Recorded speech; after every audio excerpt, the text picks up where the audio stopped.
오늘 영상은 코인과 퓨처스를 처음 만지는 분이 버튼을 누르는 순간부터 길을 잃지 않게 만든 안내서입니다.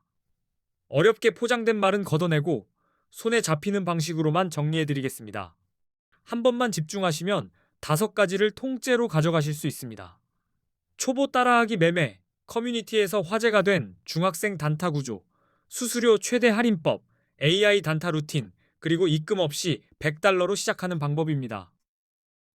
첫 번째는 정말 쉽습니다. 차트 켜는 법, 종목 고르는 법, 주문 넣는 법을 따라하는 동작으로 쪼개서 보여드립니다.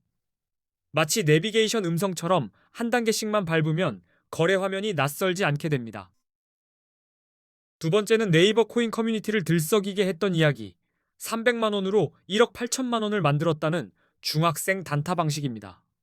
흉내만 내는 게 아니라 왜 그 타이밍이 나왔는지 흐름으로 해부해서 응용까지 연결합니다. 세 번째는 수수료입니다. 수익보다 먼저 빠져나가는 돈이 바로 수수료인데 이걸 줄이는 순간 체력이 달라집니다. 최대 할인받는 꿀팁을 실제 적용 순서대로 정리해드리니 단타 치는 분일수록 체감이 큽니다. 네 번째는 AI 활용 단타입니다.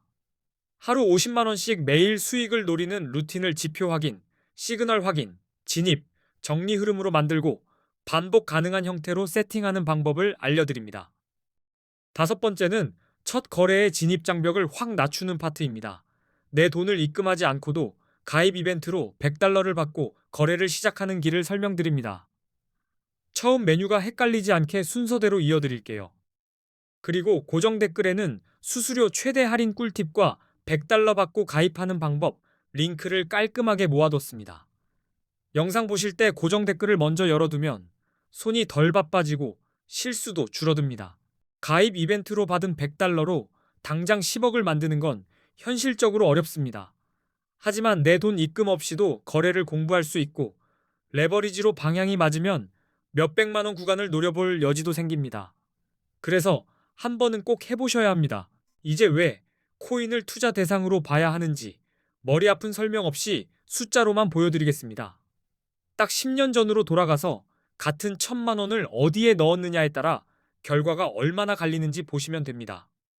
2016년에 1,000만 원을 금, 주식, 코인, 부동산에 각각 넣었다고 상상해 보세요. 같은 돈이었는데 2026년에 남는 값은 완전히 다른 세계가 됩니다. 이 차이가 결국 공부할 이유가 됩니다. 먼저 코스피입니다. 코스피 지수가 10년 전에 비해 약 2.66배 올랐으니 2016년에 지수 추종형 주식에 1,000만 원을 넣었다면 2026년엔 약 2,660만 원 정도가 됩니다. 착실하지만 폭발적이진 않죠. 금은 더 단단합니다. 2016년에 1,000만 원으로 금을 샀다면 약 233.5g을 갖고 있었을 거고 2026년 기준으론 약 5,160만 원 정도로 계산됩니다. 천천히, 하지만 꾸준히 불어난 그림입니다. 부동산도 보겠습니다. 서울 기준으로 2016년에 아파트 가치 1,000만 원어치를 보유했다면 2026년에는 약 2,400만 원 정도로 평가할 수 있습니다. 오르긴 했지만 기대와 체감 사이가 생길 수 있습니다. 그리고 비트코인입니다. 2016년에 1,000만 원어치 비트코인을 샀다면 2026년에는 약 26억 원 이상이 되는 구간이 나옵니다. 같은 1,000만 원이었는데 크기가 완전히 달라집니다. 이 비교만 봐도 우리가 바보가 아닌 이상 코인을 공부해야 한다는 결론이 자연스럽게 나옵니다. 단, 무지성 매수는 아니고요. 구조를 알고 수수료와 타이밍을 관리하는 방식으로 접근해야 합니다. 또 하나 중요한 점이 있습니다. 코인은 오를 때만 돈 버는 구조가 아닙니다. 오를 것 같으면 롱으로 수익을 노리고 내릴 것 같으면 숏으로 수익을 노릴 수 있습니다. 상승장만 기다릴 필요가 없다는 뜻입니다. 게다가 수익이 나도 세금을 내지 않아도 된다는 이야기가 많다 보니 투자처로 매력적이라고 느끼는 분들이 많습니다. 그래서 지금은 매매를 하는 사람보다 운용을 하는 사람이 늘어나는 분위기입니다. 그리고 코인 거래의 핵심 엔진이 레버리지입니다. 국내 거래소엔 없지만 해외 거래소엔 레버리지가 있고 보유한 금액보다 더 크게 베팅할 수 있게 해줍니다. 소액으로는 이 기능이 없으면 큰 수익을 만들기 어렵다고 느끼기 쉽습니다. 쉽게 말해 레버리지는 자전거의 단 기어 같은 겁니다. 같은 힘으로도 더 멀리 가게 해주지만 핸들이 흔들리면 더 크게 넘어질 수도 있습니다. 그래서 숫자만 보는 게 아니라 쓰는 방식이 중요해집니다. 예를 들어 50만 원으로 레버리지를 쓰면 10배인 5천만 원의 투자금을 운용할 수 있다는 식으로 설명되곤 합니다. 30억 이상의 큰 자금이면 굳이 필요 없겠지만 작은 규모에선 레버리지가 거의 승부수로 작동합니다. 그래서 코인 거래의 첫걸음은 좋은 거래소 고르기입니다. 실력보다 먼저 수수료와 입출금과 지원이 발목을 잡습니다.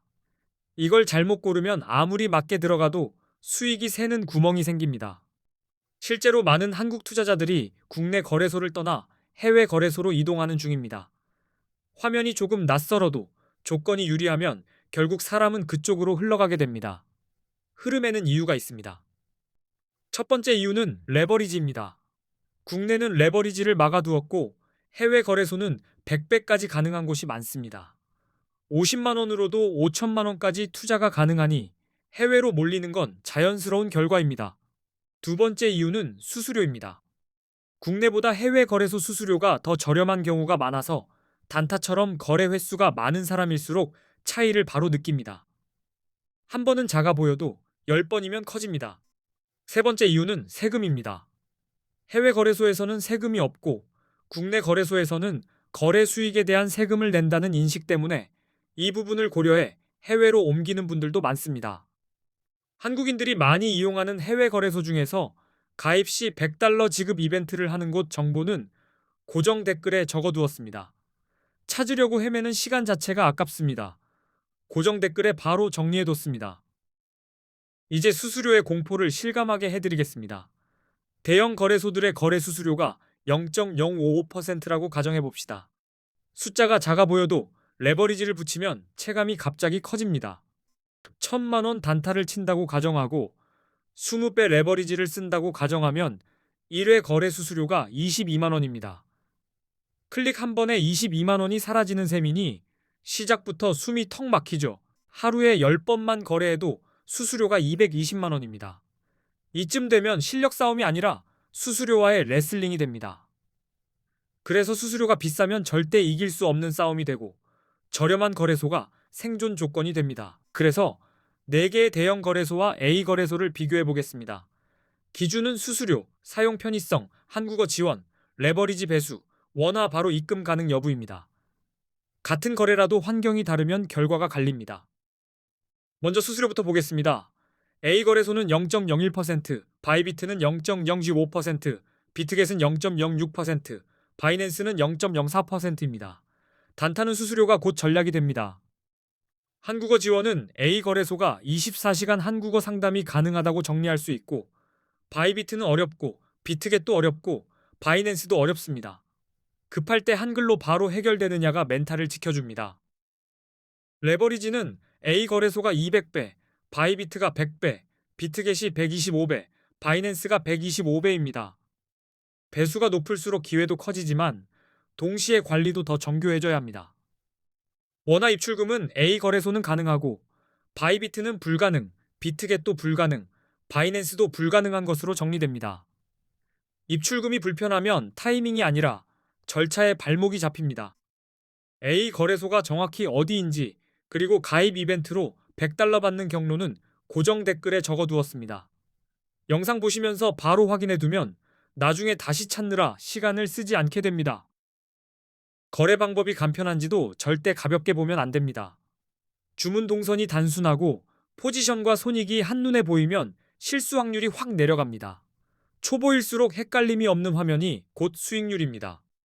한국어 지원, 원화 입금, 낮은 수수료가 한꺼번에 맞으면 처음부터 막히는 구간이 확 줄어듭니다.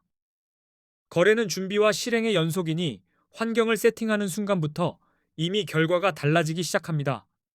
이제부터는 매매의 심장, 롱과 숏 타이밍으로 들어가겠습니다. 비트코인은 변동성이 큰 자산이라 진입 버튼을 누르는 순간이 곧 승부가 됩니다. 먼저 개념을 깔끔하게 잡고 갑니다. 포지션은 비트코인 가격이 오를 거라고 보고 들어가는 매수 베팅입니다. 가격 상승이 내 편이 되는 자리죠. 반대로 숏 포지션은 가격이 떨어질 거라고 보고 들어가서 하락이 내 편이 되는 자리입니다.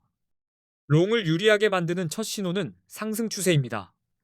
여러 차례 고점을 높여가며 올라가는 흐름이 보이면 롱이 자연스럽게 편해집니다. 추세는 파도 같아서 올라갈 때 타면 덜 힘듭니다. 기술적 분석에서 50일 이동평균선이 150일 이동평균선을 위로 돌파하면 골든 크로스라고 부릅니다. 이 장면은 강한 상승 신호로 해석되는 경우가 많아서 롱 쪽으로 생각을 기울이게 만듭니다. 거래량도 반드시 같이 봐야 합니다. 가격이 오르는데 거래량까지 늘면 시장에 신뢰가 붙는 신호가 됩니다. 반대로 거래량이 따라오지 않으면 상승이 얇은 종이처럼 찢어질 수 있어요. 뉴스는 불꽃입니다. 규제 완화, 대형 기관 투자자들의 진입, ETF 승인 같은 긍정적인 외부 요인이 나오면 가격이 상승으로 튀는 경우가 많습니다. 이런 뉴스가 나올 때 롱 진입이 유리해질 수 있습니다. 이제 숏입니다. 숏은 하락 추세에서 빛을 봅니다. 가격이 지속적으로 낮아지고 저점이 계속 낮아지는 패턴이 보이면 숏이 유리해질 수 있습니다. 내려가는 에스컬레이터에 올라타는 느낌입니다. 50일 이동평균선이 150일 이동평균선 아래로 내려갈 때는 데드크로스라고 부르며 하락 신호로 해석하곤 합니다. 이런 그림이 보이면 숏 쪽으로 시야를 넓히는 사람들이 많습니다. 거래량이 줄어드는 흐름도 중요합니다. 가격이 오르는데 거래량이 감소하면 상승세가 약해지고 있다는 신호일 수 있습니다. 이런 구간은 곧 하락으로 꺾일 가능성이 커져서 숏 포지션을 고려할 여지가 생깁니다. 부정적인 뉴스도 하락을 당길 수 있습니다. 규제 강화, 해킹 사고, 주요 국가들의 암호화폐 규제 정책 강화 같은 소식은 시장 심리를 얼어붙게 만들 수 있습니다. 이때 숏이 유리해질 수 있다는 논리입니다. 그리고 비트코인 시장에서는 보조 지표가 나침반 역할을 합니다. 대표적으로 RSI, MACD, 볼린저 밴드가 자주 쓰입니다. 지표는 정답이 아니라 판단을 돕는 표지판이라고 생각하시면 됩니다. RSI는 과매수와 과매도를 가늠합니다. 70 이상이면 과매수로 해석돼 숏을 떠올릴 수 있고 30 이하이면 과매도로 해석돼 롱이 유리할 수 있습니다. 과열과 냉각을 숫자로 보는 방식입니다. MACD는 추세에 힘이 붙는지 빠지는지 보게 해주고 볼린저 밴드는 변동성의 폭을 보여줍니다. 이 둘을 같이 쓰면 움직임이 커지는지와 힘이 남아있는지가 더 선명하게 보입니다. 결론은 간단합니다. 롱은 상승 추세와 긍정적 신호를 확인한 뒤 들어가고 숏은 하락 추세와 부정적 신호를 근거로 잡습니다. 여기에 수수료까지 줄이면 같은 실력으로도 결과가 달라집니다. 오늘 내용이 단타하실 때 방향을 잡는 데 도움이 됐다면 좋겠습니다. 고정 댓글에는 수수료 최대 할인 꿀팁과 $100 가입 방법 링크를 다시 정리해 두었으니 꼭 확인해 주세요. 앞으로도 좋은 영상 많이 올리겠습니다. 끝까지 시청해 주셔서 감사합니다.